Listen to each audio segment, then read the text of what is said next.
Hey, Jody here with weldingtipsandtricks.com.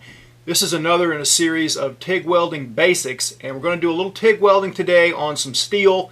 And so we're going to talk about metal prep because that's a topic that has come up quite often in the previous 3 videos. How much metal prep is required for TIG welding and how do you do it? So it's a big topic because there's hot rolled steel, which needs to really be prepped down to clean bright metal. There's cold rolled steel, which you could probably oftentimes just weld as is. There's stainless and aluminum, oftentimes are welded without doing anything, maybe just a solvent wipe. But for certain applications, like maybe taking an aerospace welding test, you would go a step further and use more stringent cleaning practices. You might file the edge a lot until it's completely smooth and free from any burrs from the shear that might trap, oil or grit or anything like that. You might wire brush, you might use a sanding disc that's never been used on anything before. So anyway, my point is the requirements are all over the board. Here's an example for you. I welded this joint.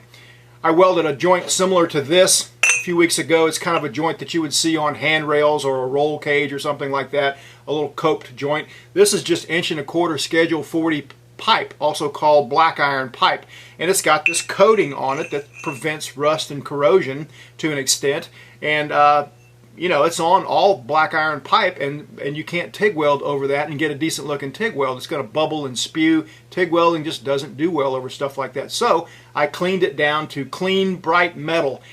Remember that phrase, clean, bright metal. That's what you want to TIG weld, clean, bright metal. So in the case of hot rolled steel or pipe like this with a coating on it, you want to remove everything and get down to clean, bright metal.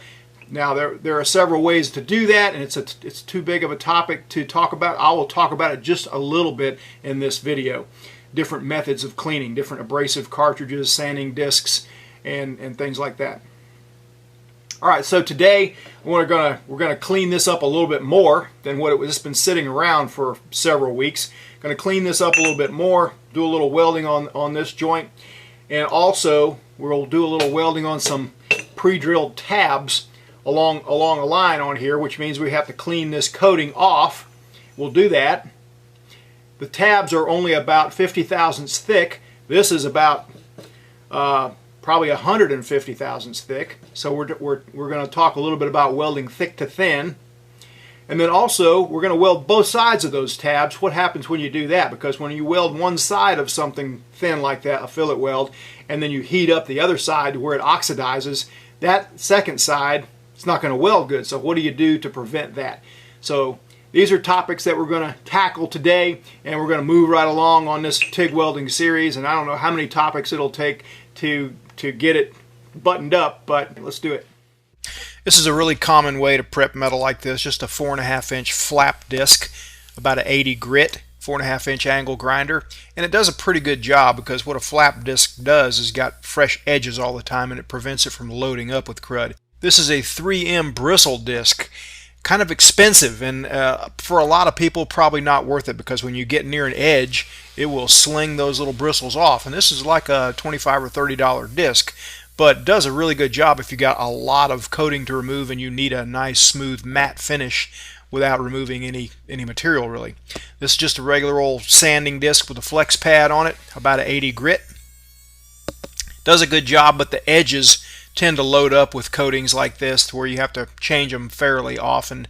And for cleaning out the inside diameter of a pipe or tube or something like that, I've got this little flapper adapter, and it converts a little angle grinder where you can use bits like this in there with small abrasive cartridges. You can put a flapper wheel or a carbide burr or things like that in there. It's handy, but it's kind of expensive.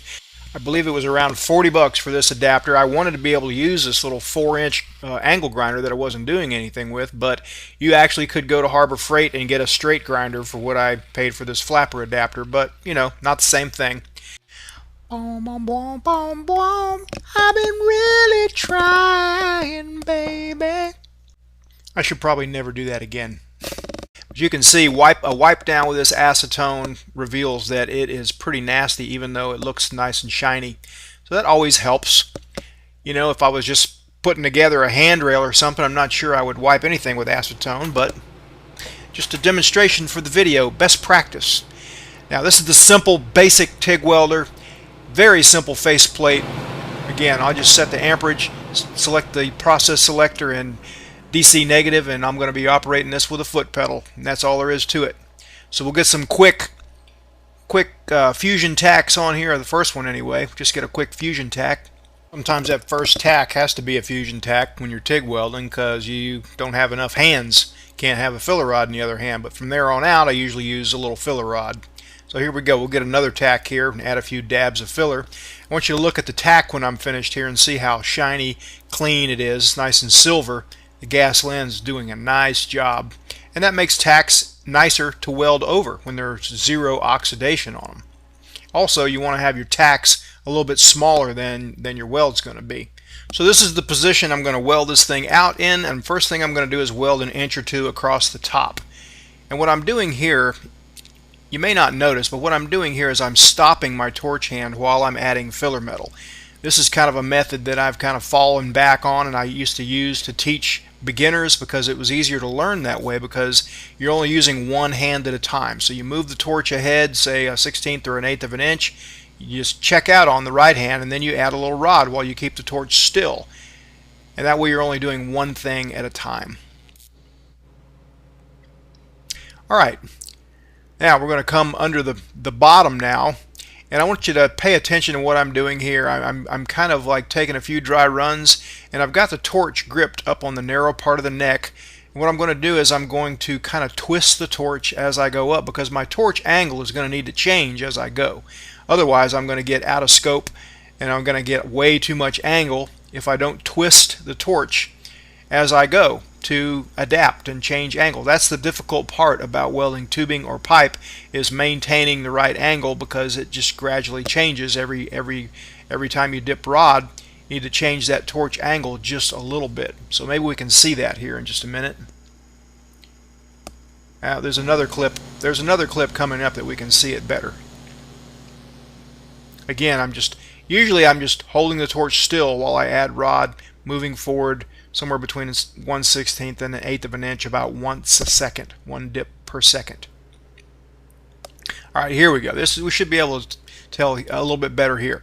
I'm going to twist that torch. Every time I add rod, I'm going to turn the torch between my thumb and my forefinger just a little bit. I'm going to twist it just a little bit so that my torch angle kind of stays like it should be and I don't get it leaning back way too far. So let's watch that now.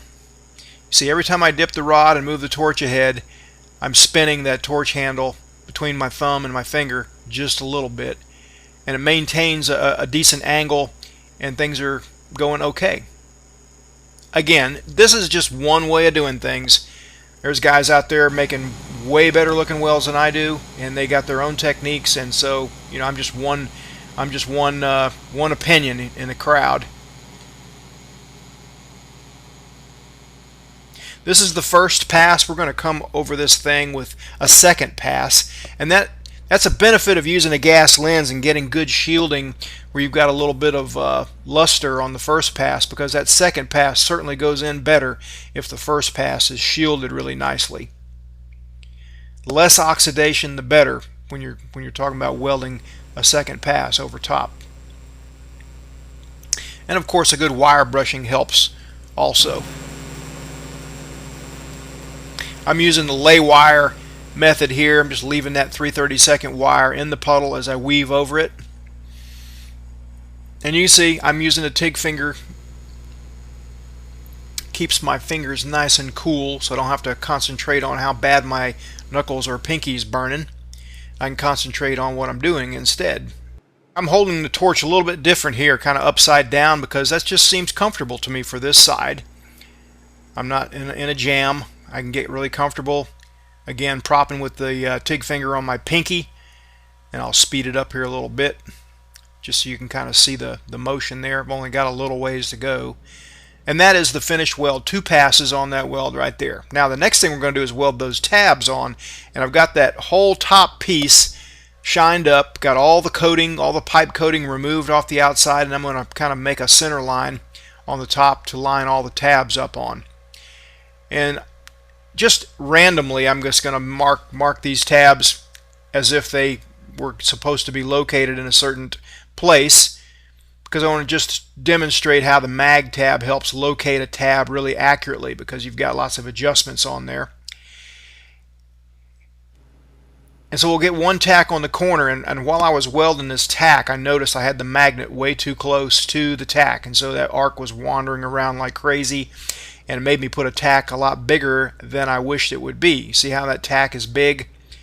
So that's something to remember when you're using a magnet or a mag tab like this. The next tab I'll put a little bit farther away from the magnet. See, I've got the magnet way on the other side, and then we'll put a little quick tack on there with a filler metal, and we can see how it goes in a little bit better. Nice little small tack. And of course, then you just remove the magnet and put a little tack wherever you want it. You don't want to heat up any magnet. It loses its magnetism if you get it too hot. So you just get one tack on there and then remove the magnet, or get two tacks on there, little quick tacks, and remove the magnet, but you don't want to get the magnet, you don't want to overheat the magnet. See, I got them all lined up in a row right there, and that would be a little bit more difficult to do by hand. Because we're going to weld one side of this, I'm going to talk now about getting a little purge gas to the back side with something like this, a little purge box. And this is kind of how they're built. Over this in detail in a future video, but basically you got a tube running up inside a box with slots cut in the back side of the tube so that argon goes around and gets diffused by some type of diffuser material. In this case, it's copper wool.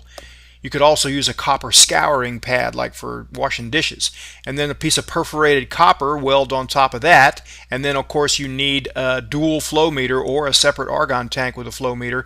The guy's wiring off the same line that the torch is on, but that is not the best way to do it. You really need a separate line for purge gas. So I've got this thing to the back side, and the reason again for it is because when you weld on something thin like this, like these tabs, they're only about 50 to 60 thousandths thick.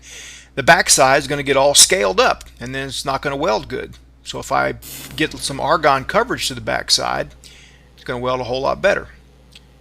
So also I'm welding thick to thin here. Another thing. Now that the pipe is about 150 or 160 thousandths wall thickness, and the tab is 50 to 60 thousandths. So just leaving the wire in the puddle helps a lot, and spending a lot of time on the thicker part, of course, directing your heat to the thicker section. That's always a rule of thumb when you're welding thick to thin.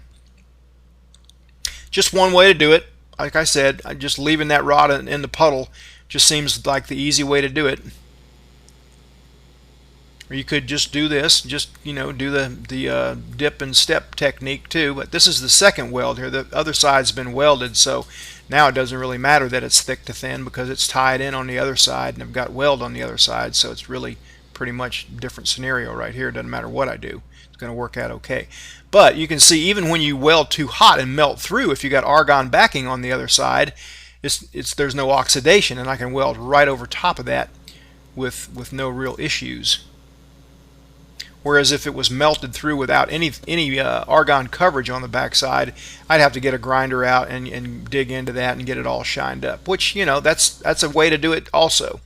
I'm just talking about a way to do it without having to get out the grinder. Well, I held off till the end because this is somewhat commercial here, but let me go over the key points in here as well as some things that I sell on the Weldmonger store. TIG finger. For jobs like this where you really don't have a whole lot of places to prop, you can prop right next to the weld, and it helps you steady up and move along nice and easy, and your fingers just won't get hot. I also use a stubby gas lens today. This is a stock 17 torch that came on that Lincoln 175. This is a stock 26 torch that came with a Thermal Arc Fabricator 252. The both of them are pretty big torches. This one's pretty big too if it's got the long tip and the big cup on here. What a stubby gas lens does is it not only shrinks the size of the torch down to something almost as small as an air-cooled 9, but also you get better shielding, and you can use the same cups that you would use on your standard number 9 or number 20, the regular small gas lens style cup. So you can use a gas lens, get better shielding, and extend your electrode out further, and you got a nice manageable size 17 air-cooled torch here. Now, just to clarify, if you've already got a small torch, a 9 or a 20, air-cooled 9 or a water-cooled 20 style, you don't need a stubby gas lens. It won't fit that torch. You just need a regular gas lens, and you can get those most anywhere. I'll have them before long, but I don't have them yet. mag tab. You know, I located these tabs with this product called a mag tab. I have held many of these with a finger and then get a fusion tack, and then sometimes they got a little gap in them and they won't fuse together, and you know, it doesn't work all that well that way. I've done a bunch of them. I've also burnt my finger a whole bunch of times doing things like that. Mag tab will let you hold it without use of your other hand. That way you can get a filler rod in there and get one tack on there. Caution, with any magnet, if you get the tack too close to a magnet, it's going to make that tack act all squirrely. It's going to make it wander where you don't want it to go from the magnetic forces. So what you want to do with any magnet is use the magnet in a place that you can get the tack far enough away from where the magnet is, and then remove the magnet and then go from there. Metal prep. You want to be welding, when you're welding steel, you want to be welding on clean, bright metal. That means no mill scale, no coatings, no paint, no grease, clean, bright metal. So you saw me clean this today using sanding disc, a flap disc, a 3M bristle disc, even used a little abrasive cartridge for the inside diameter, and then wiped it with acetone. That makes it weld nice and clean. The stubby gas lens provides good shielding on it and really helps when you're coming across with a second pass. I made 2 passes on this joint right here, and that second pass flowed in pretty well because the first pass was shielded better than it would have been with a standard style cup. Also, I use this little backup gas apparatus. At a previous career, we used to call these backup boxes, and they're just something we would stop and fabricate on the spot to a different certain shape or size wherever we needed it. It was an aircraft parts repair type job, so we had to get shielding gas to the back side of welds, and welding tabs like this, so they're going to heat up and scale on the back side when you weld one side. First side welds great, the other side welds like sparklers and everything. Whereas if you use something like this to get a little shielding gas on the back side, that front side welds good, and then the second side welds good too because it's not oxidized. So that's it. There's the commercial pitch along with some highlights of the video. Visit weldmonger.com to check out these products that I used today, and we'll see you here next week. Alright, well, I'd love for you to leave a comment or a question under this YouTube video. Also, if you're not subscribed yet, hit that subscribe button and visit the store at weldmonger.com.